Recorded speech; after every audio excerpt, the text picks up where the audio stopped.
Okay, so get this. We got a whole bunch of sources you guys sent in, and it's all about ancient myths. But guess what? They're not just, about gods and monsters. Oh, no, not at all. They're all about artificial beings and crazy tech. Stuff that would have seemed like pure fantasy back then. But now it's like becoming reality. It really does make you wonder. It's like they were peeking into our time. It really is intriguing how these stories, from Greek myths to ancient Chinese tales. They all explored this idea of artificial life, like way before computers even existed. Long before anyone even dreamt of a computer. Right. And we've got excerpts here from this book, Gods and Robots, by Adrian Mayer. And let me tell you, Oh, yes, a fascinating read. this book is wild. It connects all these ancient tales to like what's happening now with AI and robotics. It's remarkable the parallels you can draw. It's like, were the ancients time travelers or something? Time travelers, perhaps not, but incredibly insightful observers of human nature.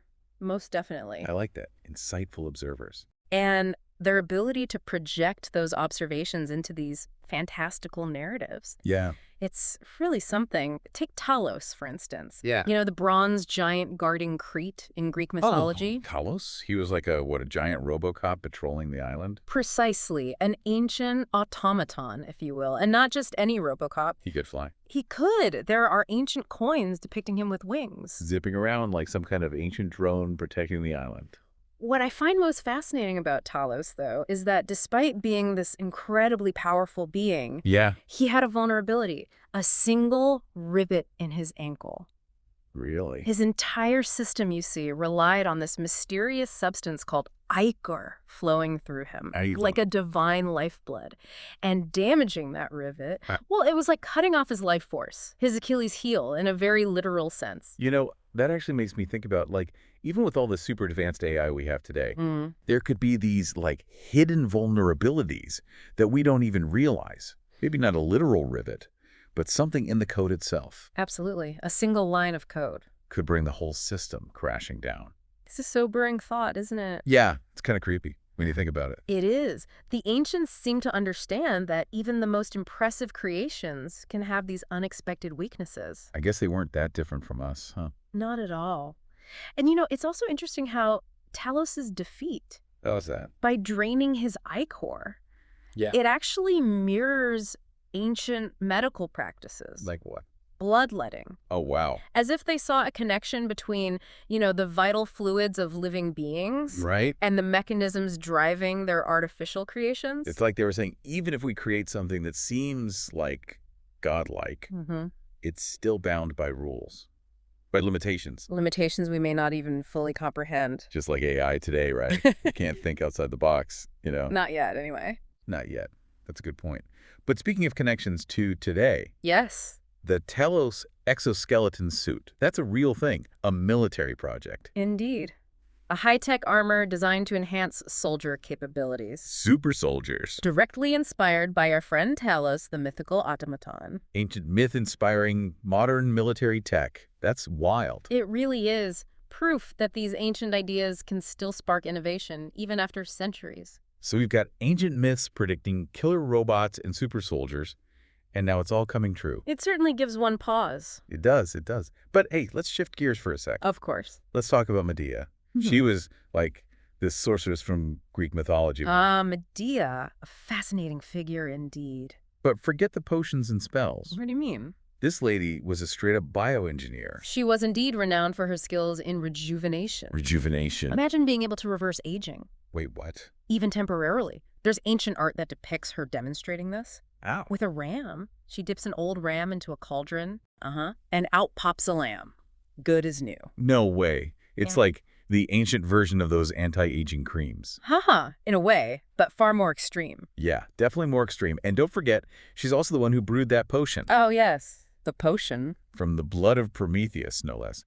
To give Jason superhuman strength. Extraordinary abilities. They were already pushing the boundaries of what's possible back then. They were. It really does raise a question, one that's incredibly relevant today. What's that? Did the ancients actually foresee the potential of bioengineering? Interesting. And its connection to technological advancement? You think they were hinting at a future where we could, like, manipulate genes? Precisely, to enhance human capabilities. Like what we're doing today with gene editing and performance-enhancing drugs. Exactly. It's mind-blowing, really. It is. They were exploring these ideas centuries ago. Through myths and stories. And now we see those same ideas taking shape in labs and research facilities all over the world. From myth to reality. It's pretty wild. It is. And you know what else is wild? This whole idea of immortality. Ah, yes. The age-old quest to cheat death. It comes up over and over again in these ancient myths. Fountains of youth, elixirs of life. It's like everyone was obsessed with living forever. It's a theme that transcends cultures and time periods. Like that Chinese emperor, what was his name? Qin Shi Huang. Qin Shi Huang, yes. He was so determined to live forever. So determined that he sent out these huge expeditions. To find a mythical immortality herb. Can you imagine the dedication? And lengths people will go to. Sadly, his quest ended rather tragically. How so? He accidentally poisoned himself with mercury. Oof. It seems even emperors can make fatal mistakes. That's for sure. But his story and all these others, they really highlight this basic human desire. The desire to transcend our limits. To break free from, the constraints of time. And it's that same desire, I believe, that fuels our modern-day fascination with AI and life extension technologies. We're still chasing that dream of immortality, aren't we? In a way, yes, though perhaps with more sophisticated tools and methods. Yeah, maybe AI holds the key to unlocking some secrets about longevity that we haven't even imagined yet. It's certainly a possibility. But, when we think about ancient figures associated with creation, Prometheus often comes to mind. Oh, yeah, Prometheus. Most people know him for stealing fire from the gods. Right. But he was also much more than a fire thief. What do you mean? He was a master craftsman, a creator in his own right. A creator? Some might even call him the original bioengineer. Wait, seriously, what did he bioengineer? Well, according to one myth, he actually sculpted the first humans out of clay. He made people out of clay. And breathed life into them. Talk about playing God. Whoa, that's intense. And what happened to him after that? Well, let's just say his punishment wasn't exactly pleasant. Chained to a rock. Oh, no. With an eagle eternally feasting on his liver. Ouch. That's some hardcore ancient horror right there. It is rather gruesome, isn't it? But it also serves as a stark reminder. Of what? The potential consequences of tampering with the very essence of life.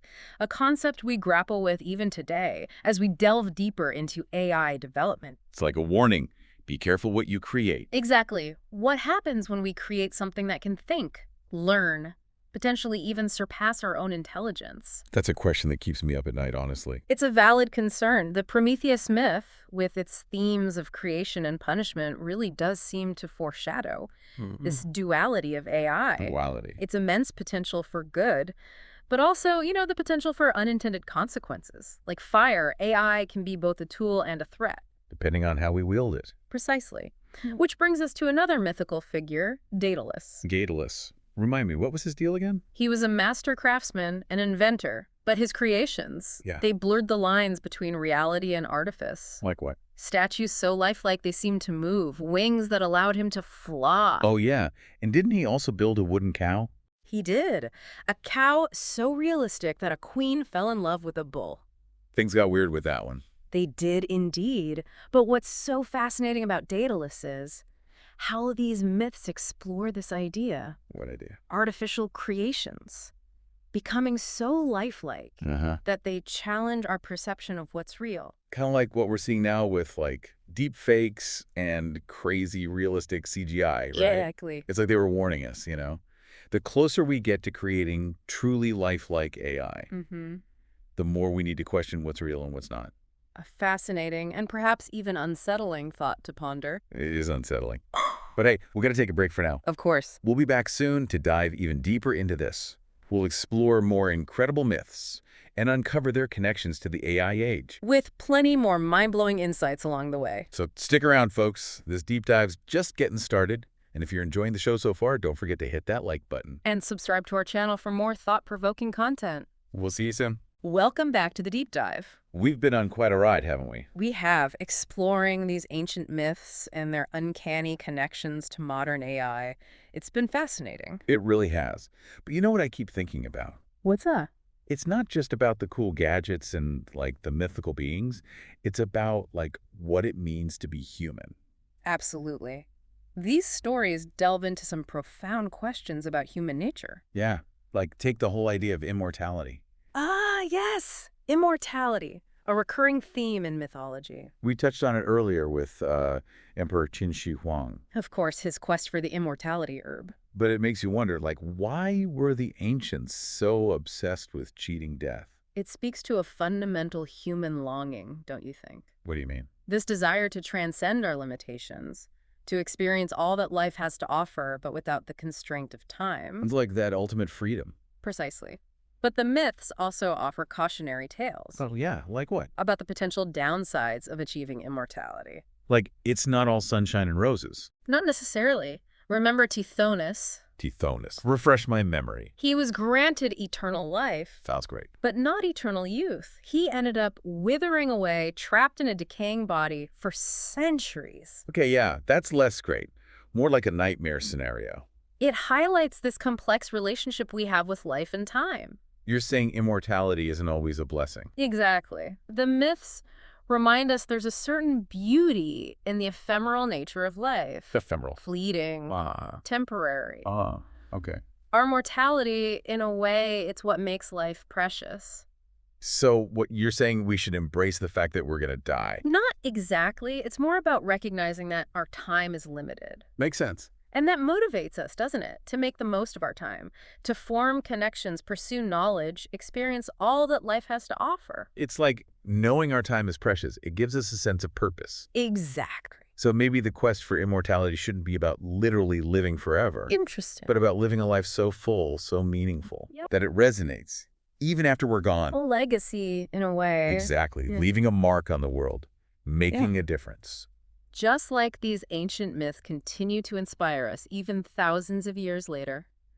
Speaking of legacies, let's move on to another fascinating figure, Hephaestus, the divine blacksmith. Oh yeah, Hephaestus. I was wondering when we were going to get to him. He was like the Tony Stark of Olympus. Haha, I love that comparison. Crafting incredible gadgets and inventions. He was the god of fire, right? Right. And forges and all things mechanical. That's right. He forged everything. Weapons, armor for the gods, and you know what else? What? Incredible automatons. Auto what now? But automatons, like self-propelled tripods, they were basically robot servants. Wait, they had robot servants back then? That's amazing. Can you imagine a robot butler serving you like ambrosia and nectar? Now you're talking. But his most famous creation, of course, was Pandora. Oh yeah, Pandora's box. Wasn't she the first woman, according to Greek mythology? She was. Crafted from clay and given life. So Hephaestus created life. He did. But Pandora came with a catch, didn't she? A catch. That infamous box containing all the evils of the world. Pandora's box. Talk about unintended consequences. It's like a warning, you know? Even with the best intentions, things can go wrong. Especially when you're dealing with forces you don't fully understand. It certainly makes you think about AI development, doesn't it? It totally does. Like, what if we create something we can't control? Just like Pandora's box, AI has the potential to unleash both wonders and woes. It can be a force for progress, but also a source of harm. It all depends on how we use it, right? Precisely. With great power comes great responsibility. It's a lesson the ancients seem to grasp very well. That's deep. But amidst all the potential dangers, remember that Pandora's box also contained hope. Oh, right, hope. So even with all the risks, you're saying there's still a chance we can get it right. Exactly. There's a glimmer of optimism, a belief that we can overcome these challenges and harness AI for good. I like that. It's not all doom and gloom. Not at all. But speaking of ancient inventions, you mentioned Hephaestus's automatons earlier. Yeah, the robot servants. It's fascinating to consider, isn't it, that the ancients weren't just dreaming up these fantastical machines. Some were actually building them. Wait, really? Like real-life robots in ancient times? I thought that was just science fiction stuff. We have historical accounts of some pretty incredible inventions, like Architect's steam-powered dove. A steam-powered dove. What's that? It was a mechanical bird. Supposedly it could fly short distances, you know. using a system of weights and air pressure. Wow, a flying robot bird. They were way ahead of their time. Didn't they also have something called Heron's automatic theater? Oh, yes, Heron of Alexandria, he was brilliant, created this mechanical theater that used a complex system of ropes, weights, gears To do what? to automate a series of miniature scenes. It's considered one of the earliest examples of a programmable machine. Wow. Programmable machines in ancient Greece. Mm-hmm. Mind blown. So it's like this drive to create artificial life, to automate tasks. Mm-hmm. It's been around for centuries. It has, and it all started with a simple question. What if?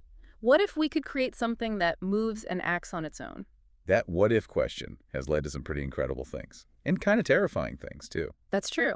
And as AI and robotics become more sophisticated, the line between human and machine, Yeah. it's getting blurrier and blurrier. Which brings us to a rather intriguing concept, the uncanny valley. The uncanny valley. What in the world is that? Have you ever noticed how sometimes you see a robot Yeah. and it looks almost human, Right. but not quite. Uh-huh. And it just gives you this unsettling feeling. Yeah, like it's creepy. Exactly. That's the uncanny valley. I've definitely felt that before. It's like those weird humanoid robots in movies. Exactly. Or, Yeah. those hyper-realistic CGI characters. The ones that look almost real, but there's something just off. Precisely.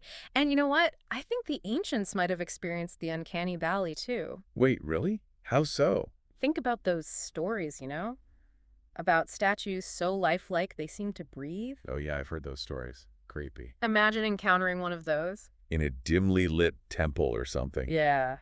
Talk about nightmare fuel. No, thank you. I'll stick with the robots, I think. Uh-huh. But it does make you wonder, why do we find things that are almost human, but not quite so disturbing? Right. It's like, is it an instinct?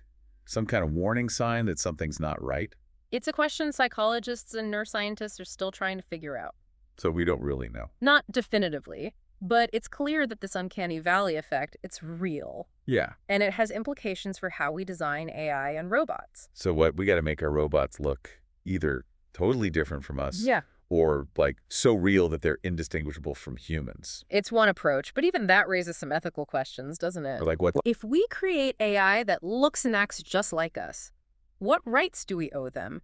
Do they deserve moral consideration? Whoa. Those are some big questions. They are, and they're questions we'll need to grapple with as AI continues to evolve. I'm starting to think these ancient myths aren't just stories. What do you mean? They're like blueprints. Yeah. They're showing us what we need to watch out for. That's an interesting way to look at it. They certainly offer a unique perspective. Yeah.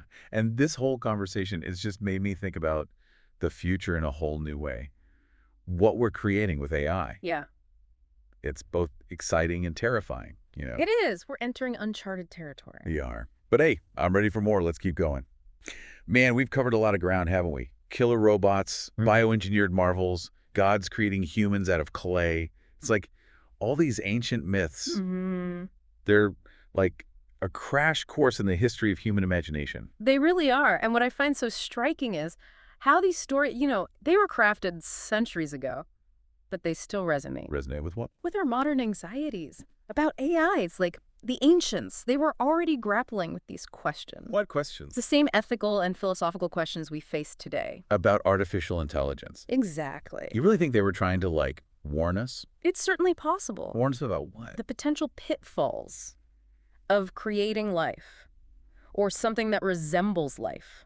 Especially when it comes to AI. Especially with AI. Think about the myth of Pandora's box. Oh, yeah, Pandora's box. Classic tale, right? It's a story about unintended consequences. No matter how carefully we design and program AI, there's always a risk. A risk of what? Unforeseen outcomes. We could unleash something we can't control. Like opening a treasure chest filled with, like, amazing gifts and terrifying curses, and you just don't know what you're going to get. Exactly. So what do we do? How do we prevent that? That's the million-dollar question, isn't it? And it leads us to another big question, a question that these myths seem to be wrestling with. What's that? What is the source of life in the artificial beings we create? The source of life. You mean like a soul? Perhaps, or something else entirely, something we haven't even imagined yet. So you're saying, are we just building, like, complex machines that just mimic human thought processes?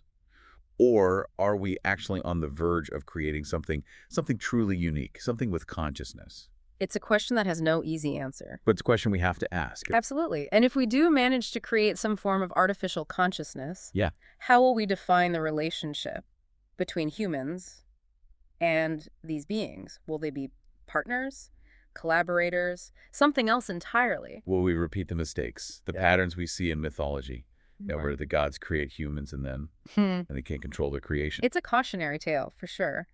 But perhaps we can forge a new path. A path where? One marked by mutual respect and understanding. It's a challenge, there's no doubt. But it demands our careful thought. And like a deep understanding of human nature and the potential and risks of AI.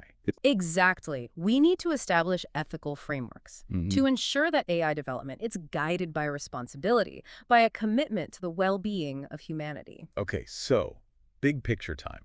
Where do you think this is all heading? Are we destined to create artificial life? And if so, like, what kind of future are we looking at? Those are questions philosophers and scientists have been pondering for centuries. And I don't have a crystal ball. Sure. But I do believe these ancient myths, they can offer us some valuable insights. They remind us to be humble, to approach this new frontier With caution. with both wonder and caution, to consider the consequences of our actions, both intended and unintended. It's like they're saying proceed with caution. In a way, yes. But they also remind us that this quest to understand ourselves, our place in the universe, the very nature of life, it's an ongoing journey. And as we explore AI, we might just discover more about ourselves than we ever imagined. Wow. That was quite a journey. Through time, through mythology, it really makes you think.